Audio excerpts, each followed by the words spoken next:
Assalamualaikum warahmatullahi wabarakatuh. Bismillahirrahmanirrahim. Alhamdulillah hamdan yuwafi ni'amahu wa yukafi mazidah. Ya Rabbana lakal hamdu kama yanbaghi li jalali wajhikal karim wa 'azimi sultanik. Asyhadu an la ilaha illallah wahdahu la syarika lah wa asyhadu anna Muhammadan 'abduhu wa rasuluhu la nabiyya ba'dah.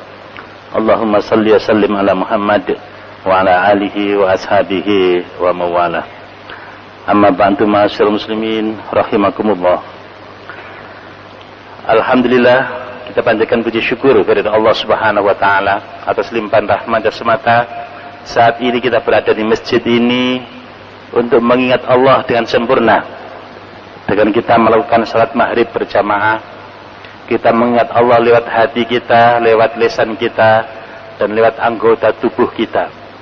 Diharapkan dengan mengingat sempurna seperti ini, hati kita semakin tenang, iman kita semakin mantap, dan semakin kuat, kokoh kita punya azam untuk beramal soleh dalam hidup dan kehidupan ini.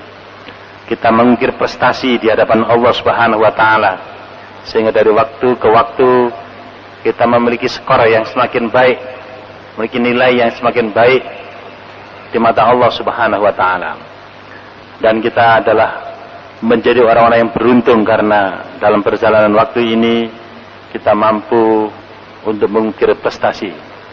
Alladzi khalaqal mauta wal hayata liyabluwakum ayyukum ahsanu amala.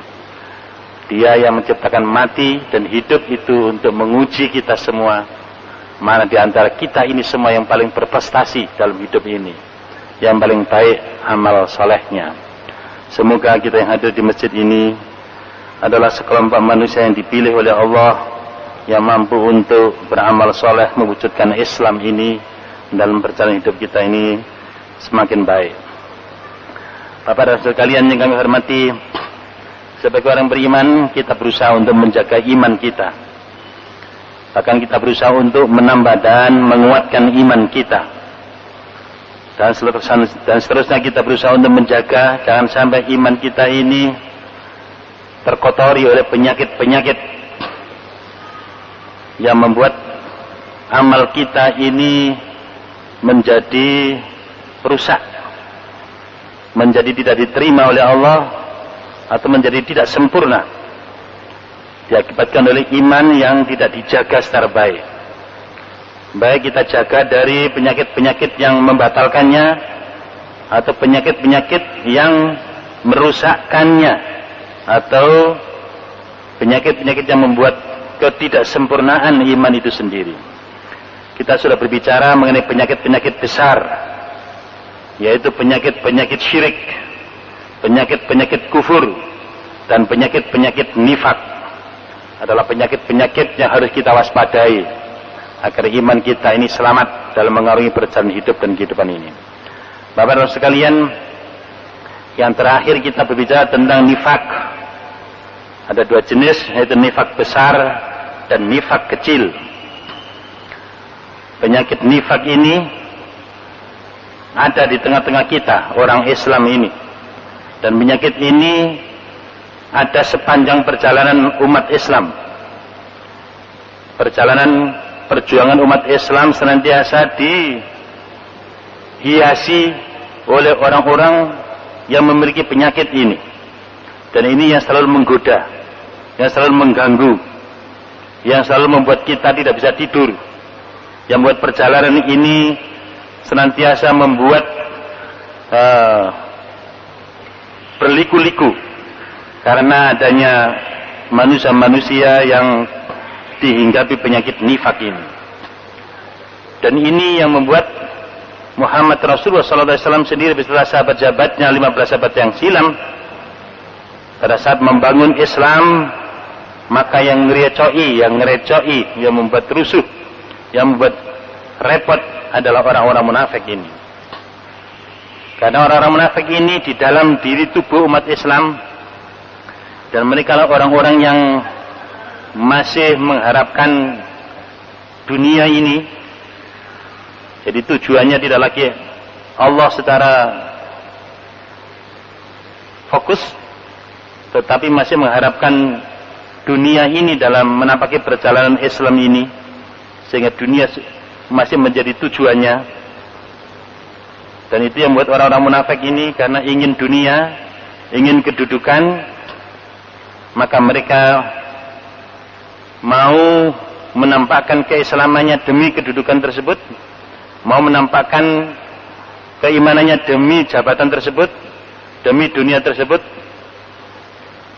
Bahkan Bapak dan sekalian yang kami hormati, mereka juga mau berkorban, mau juga berjuang, tetapi incarannya adalah dunia tersebut. Dan ini yang sering mengganggu, merepotkan perjalanan. Ada juga orang-orang yang memang karena memiliki penyakit-penyakit hati yang namanya hasud, hikut, kibir, sehingga tidak rela dia orang lain memimpin dirinya. Dia tidak rela menjadi makmum, maunya jadi imam terus. Ada juga itu ya. Ya.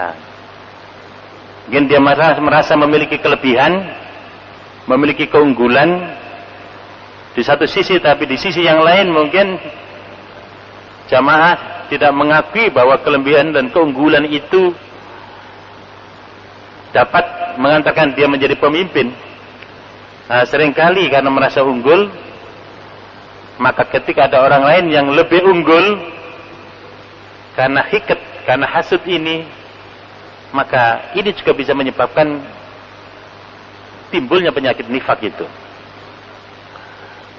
Bapak dan sekalian, dan ini juga berbahaya. Dari penyakit hasud ini, hiket ini, bisa juga mengantarkan di seseorang tumbuh penyakit nifaknya, kemunafikannya. Sehingga berjuangnya tidak tulus, tidak murni karena Allah, lillahi kalimatillah yal ulya, untuk ketinggian kalimah Allah ini, agama Allah ini, untuk kemenangan Islam ini. Tetapi karena kesombongannya tadi, kemilaikan hasud dan hiket, kenapa dia jadi pemimpin bukan dirinya. Dan itulah yang menimpa Abdullah bin Ubay bin Salul ketika Muhammad Rasulullah SAW hijrah ke Madinah, dan Muhammad diakui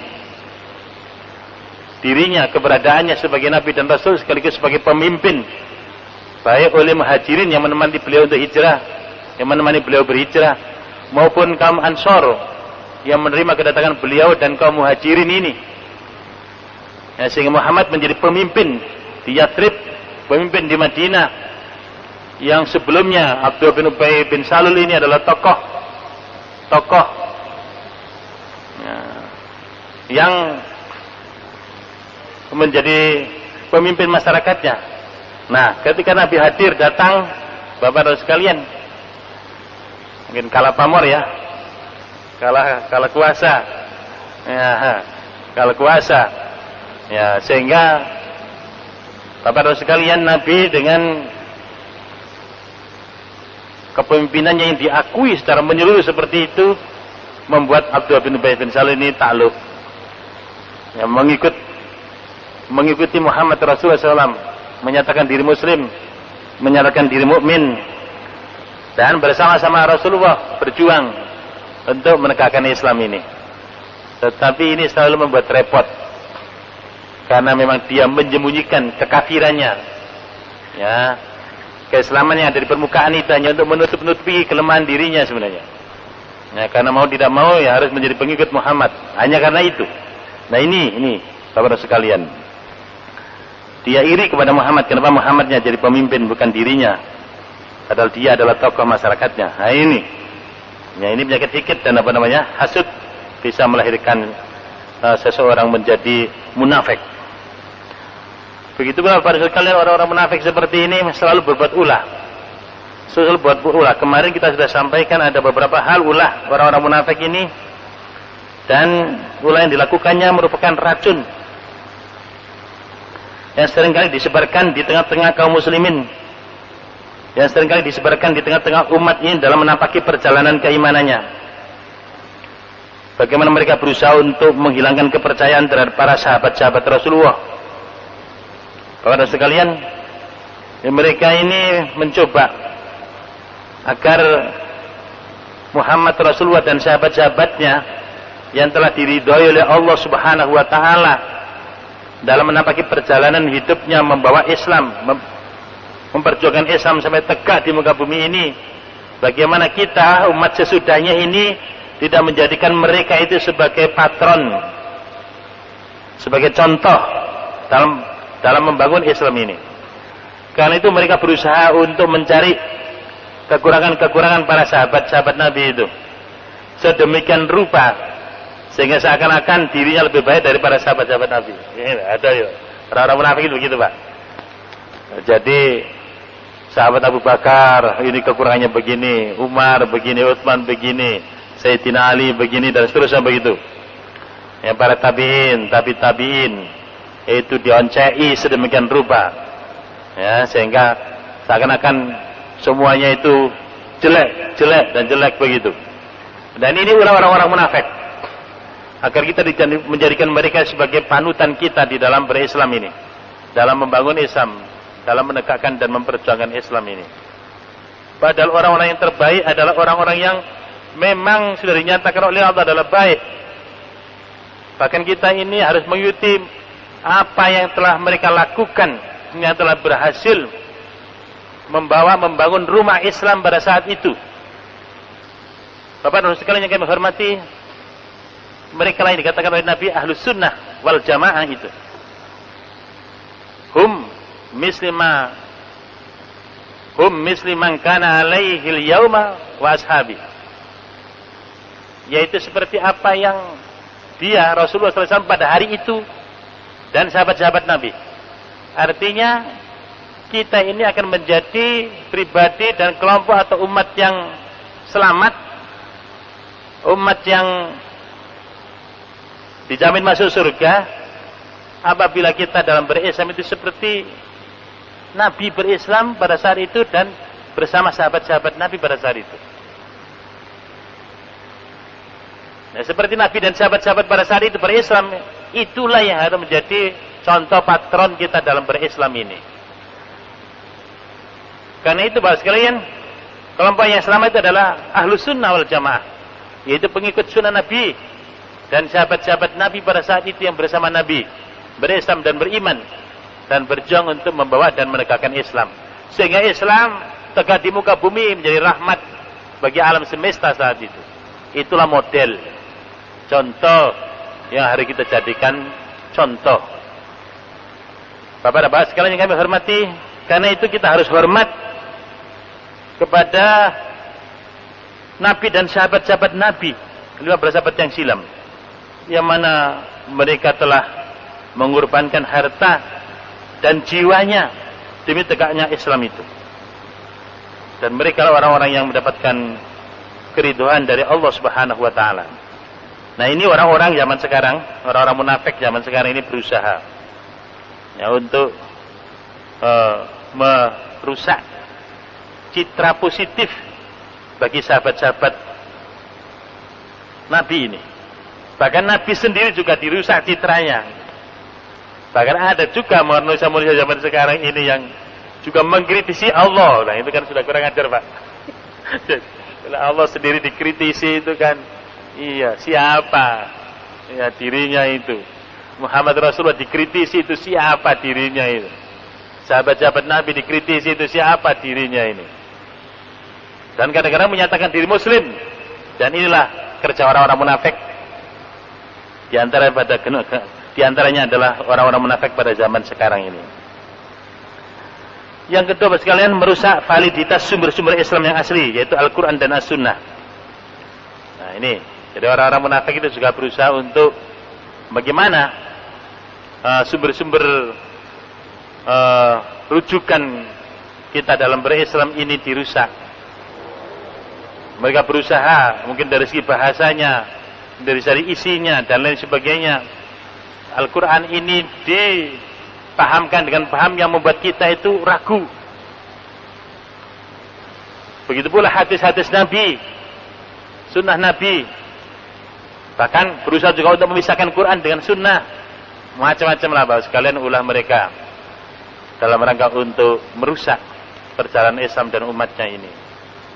Mereka pintar, mereka menguasai bahasa Arab, mereka menguasai juga ilmu-ilmu keislaman, tapi dalam kerangka untuk menimbulkan konflik-konflik pemahaman, konflik-konflik pemikiran pada umat Islam itu sendiri. Nah, ini kerja orang-orang munafik. Kerja orang-orang apa? Munafik. Di samping orang-orang yang menjadi rujukan, juga materi yang menjadi rujukan, yaitu Al-Quran dan apa? As-Sunnah. Ya, orang-orang yang menjadi rujukan yaitu Nabi dan sahabat-sahabat Nabi 15 sahabat yang silam, dikocai itu mereka, ya, dibuat supaya umat Islam itu tidak menjadikannya sebagai patron, sebagai model yang harus ditiru, ya, dilakukan sedemikian rupa. Nah, kemudian juga materinya Al-Quran dan As-Sunnah dibuat kabur sedemikian rupa. Bagaimana orang-orang Islam ini dalam memahami Islam itu dengan pemahaman yang salah, yang melahirkan berbagai macam aliran dan menimbulkan konflik-konflik antara internal umat Islam itu sendiri. Yang ketiga, Bapak sekalian, membatalkan konotasi nas-nas wahyu atas hakikat Islam, baik pada wilayah prinsip maupun non prinsip. Nah, ini dia berusaha untuk menafsirkan dengan tafsiran yang macam-macam sesuai dengan paradigmanya sendiri-sendiri. Kalau orang Islam boleh menafsirkan Quran ini sesuai dengan ra'yunya, rusak sekalian. Ini apa? Ra'yunya. Makanya kita tidak boleh membaca, memahami Al-Quran ya dengan ra'yu kita, dengan kacamata kita sendiri-sendiri. Kalau kacamatanya hijau nanti kelihatan hijau terus semua. Kalau kacamatanya hitam kelihatan hitam. Kalau kacamatanya merah nampak merah.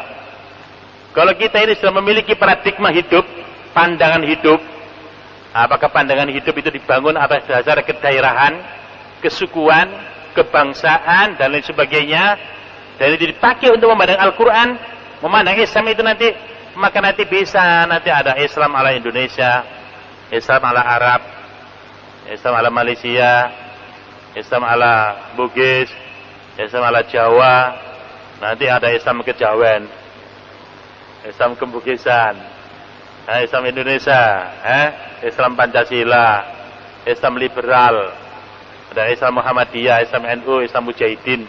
Rusak nanti ya sekalian. Ya. Jadi kalau Islam itu dengan menggunakan kacamata ra'yunya masing-masing, nanti menimbulkan Islam ala Abdurrahman, ala Ustaz Andrew Rafiq, ala Ustaz Wahalimin, bayanya Islam. Ya, Islam itu menurut Allah dan Rasulnya, jangan menggunakan kacamata sembarangan. Islam menurut Allah dan Rasulnya.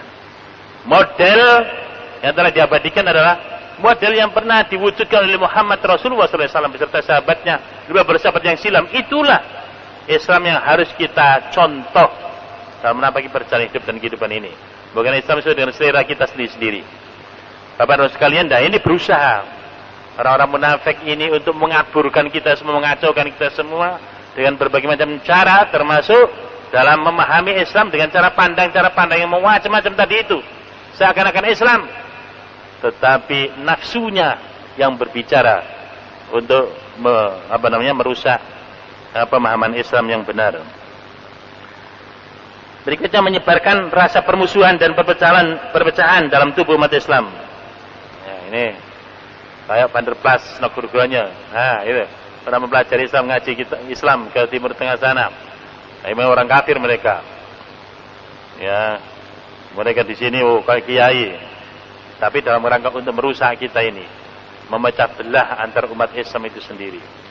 Bapak-bapak sekalian yang kami hormati, kalau kita ini sudah bertauhid, memiliki pandangan tauhid dalam hidup ini, ya, kita sudah bersyahadat dengan kalimat la ilaha illallah Muhammadur Rasulullah.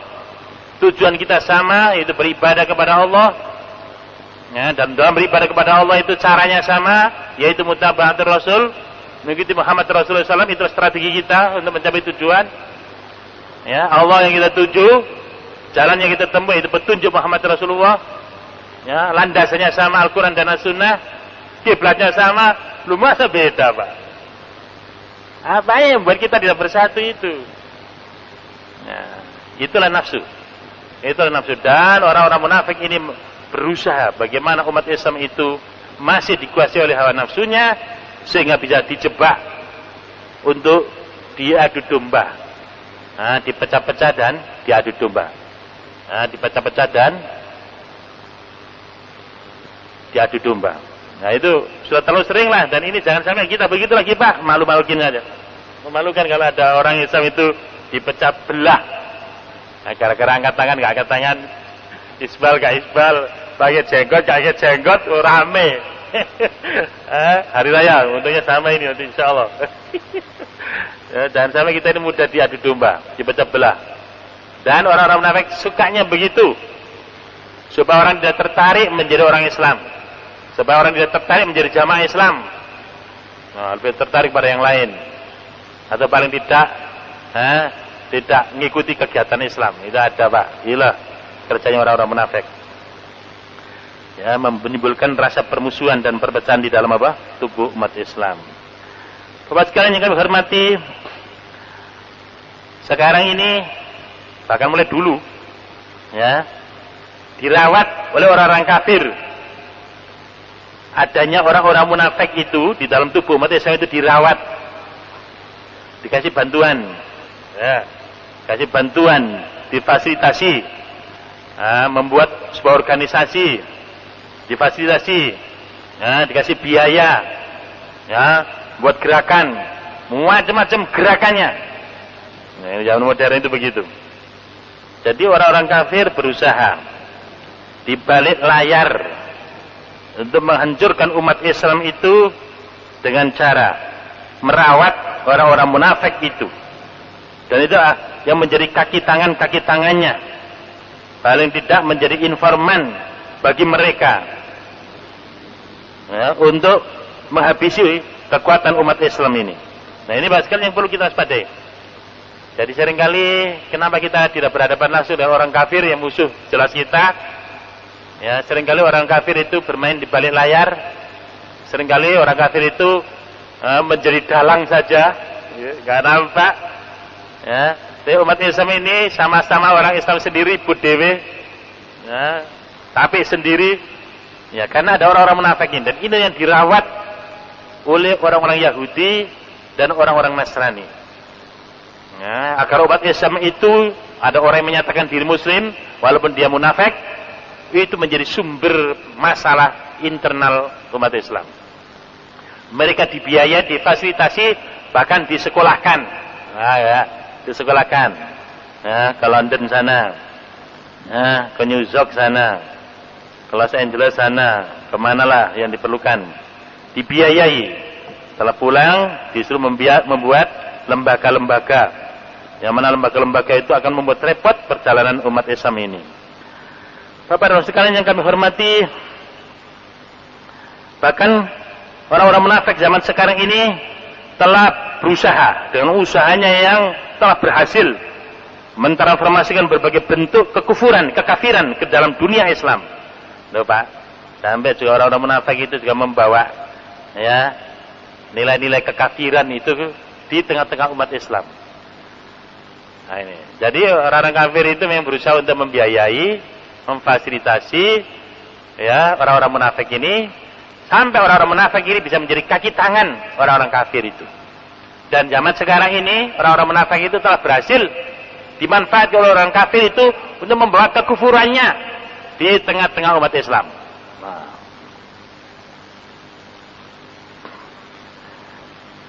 Seperti melakukan satu penetrasi paham-paham nasionalisme. Ya, sekarang di seluruh dunia sudah berhasil itu. Yahudi ini Pak, paham nasionalisme itu, paham sekularisasi pemikiran dan ilmu pengetahuan yang akhirnya berujung pada isolasi agama dari pentas kehidupan sosial dan politik, di mana agama hanya menjadi ritual-ritual kuno belaka. Jadi agama itu nggak usah ngurusi negara, nggak usah ngurusi politik, nggak harus ngurusi ekonomi, nggak usah ngurusi sosial, nggak usah ngurusi pendidikan, nggak usah ngurusi keuangan, nggak usah moneter, ya, nggak usah ngurusi ekonomi dan lain sebagainya. Coba agama itu urusan pribadi saja. Ini Pak, telah berhasil Pak. Telah berhasil Pak. Orang-orang munafik ini menjadi kaki tangan orang kafir supaya orang Islam ini tidak membawa Islamnya di tengah-tengah kehidupan ini. Nah, dan inilah upaya sekularisasi itu dan telah berhasil. Dan bahkan menjadi sebuah paham, namanya paham apa? Sekularisme. Sekularisme. Memutuskan hubungan dengan Allah. Bahwa urusan agama itu urusan pribadi saja. Bapak dan sekalian yang kami hormati, ini kerja orang-orang munafik. Kerja orang munafik. Bahkan dalam banyak hal transformasi kekufuran itu telah berhasil merubah sebagian gaya hidup, pola hidup kaum muslimin. Ada orang Islam untuk pakai busana muslimah saja berat. Ada nggak Pak? Coba, gaya hidup dalam berpakaian, dalam berbusana, dalam bergaul, ya, dalam makan, minum, dalam berpesta, dalam banyak hal Bapak sekalian. Ya, merupakan satu budaya, bahkan peradaban dalam hidup ini, itu peradaban orang kafir, budaya orang kafir. Tapi itu sudah menjadi satu yang biasa di tengah-tengah masyarakat kita ini. Jadi transformasinya sampai pada hal-hal yang seperti itu dalam kehidupan keseharian umat Islam yang dilakukan oleh orang-orang munafik sebagai kaki tangan orang-orang kafir yang ada. Karena itu Bapak dan sekalian perlu sangat kita waspadai kerja mereka itu. Bahkan Bapak sekalian kami hormati, hal-hal yang menyangkut dimensi kehidupan umat Islam sebagai sesuatu yang harus diperdebatkan. Termasuk kadang-kadang berkaitan persoalan-persoalan yang furu'iyah, yang cabang saja yang diperdebatkan, tapi sampai pada persoalan-persoalan yang usul, yang pokok, persoalan akidah pun juga menjadi ajang perdebatan. Ini kerja orang-orang munafik. Mestinya kalau persoalan usul pokok itu sudah, tidak mungkin ada perbedaan lah di antara kita ini. Kalau persoalan furu'iyah, ya lapangan ijtihad, lapangan pemikiran, ya bisa saja karena situasi dan kondisi, karena perbedaan latar belakang dan lain sebagainya terjadi perbedaan namanya manusia. Cara pandangnya, cara sudut pandangnya juga berbeda-beda. Sesuatu yang umumnya Bapak melihat ini, kalau orang lihat dari atas, lain lagi, dari sini lain lagi. Artinya karena sudut pandangnya beda, sehingga melahirkan pandangan yang berbeda. Pandangan yang berbeda. Tetapi kalau itu masalah usul, masalah pokok, tidak mungkin terjadi perbedaan. Tapi orang-orang munafik ini berusaha dengan segala macam cara agar semua dimensi kehidupan umat Islam itu diperdebatkan, sehingga terjadi kekacauan internal umat Islam itu sendiri. Karena itu sekalian orang munafik ini sangat berbahaya. Dengan tempatnya itu di neraka paling bawah. Innal munafiqina fit darkil asfali minan nar.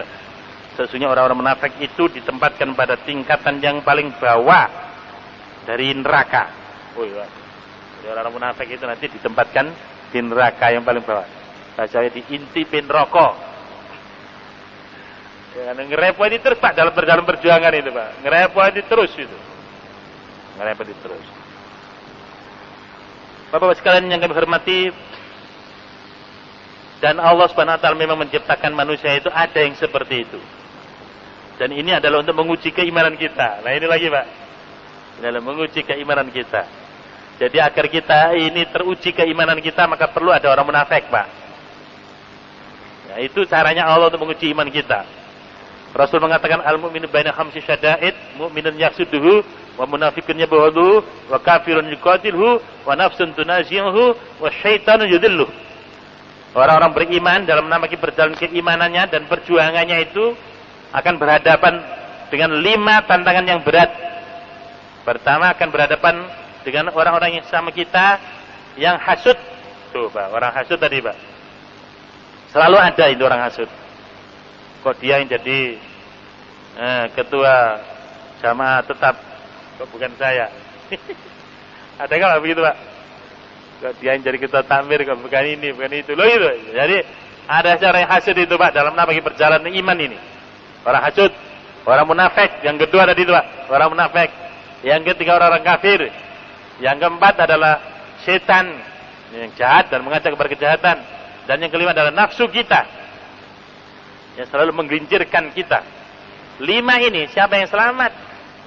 Yang selamat orang yang berpegang teguh pada Quran dan Sunnah, yang istiqomah di jalan Allah ini. Kalau tidak, pasti tidak selamat.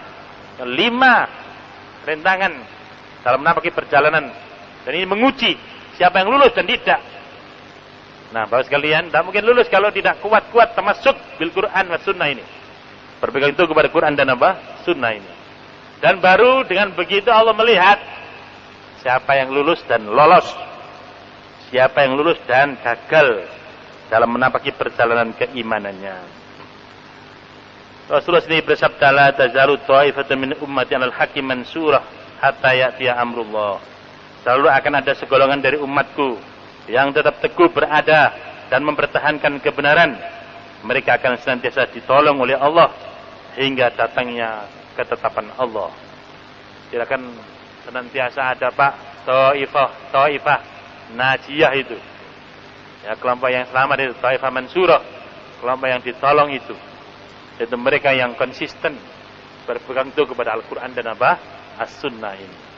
Nah, supaya kita tidak sesat Pak, sesat menjadi kafir kah, menjadi musyrik kah, menjadi munafik, atau menjadi ahlul bid'ah dan seterusnya, maka kita harus berpegang teguh kepada Al-Quran dan As-Sunnah ini.